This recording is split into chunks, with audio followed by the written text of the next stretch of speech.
से बोलिए शेरा वाली मैया की।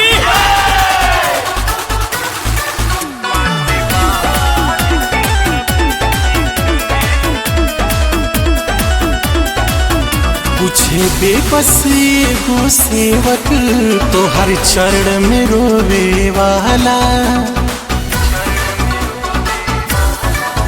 पूछे बेबस एगो सेवक तो हर चरण में रोवे वाला।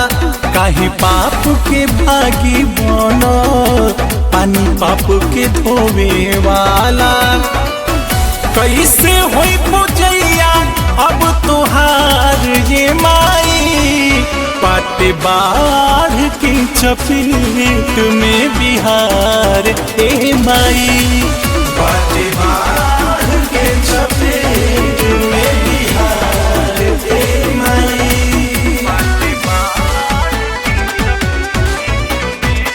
अंजना रिकॉर्ड्स।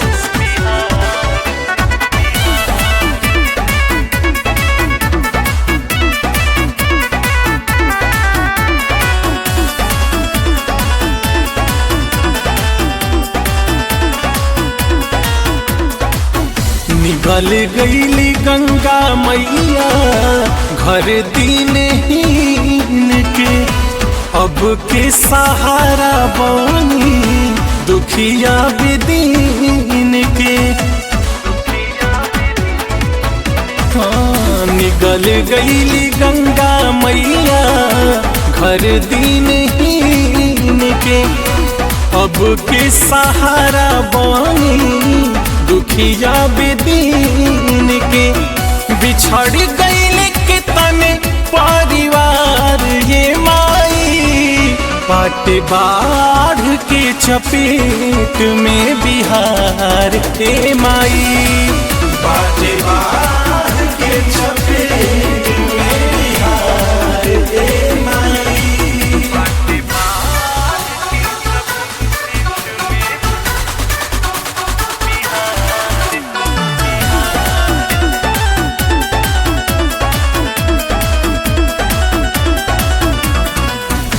सब कर जुड़ल बा मैया तोहरे से आस हो। कोयल सर्वजीत के बा पूरा विश्वास हो। हाँ, सब कर जुड़ल बा मैया तोहरे से आस हो। कोयल सर्वजीत के बा पूरा विश्वास हो। कवनो दिखावा चमत्कार ये माई। बाटे बाढ़ के चपेट में बिहार ए माई। बाटे बाढ़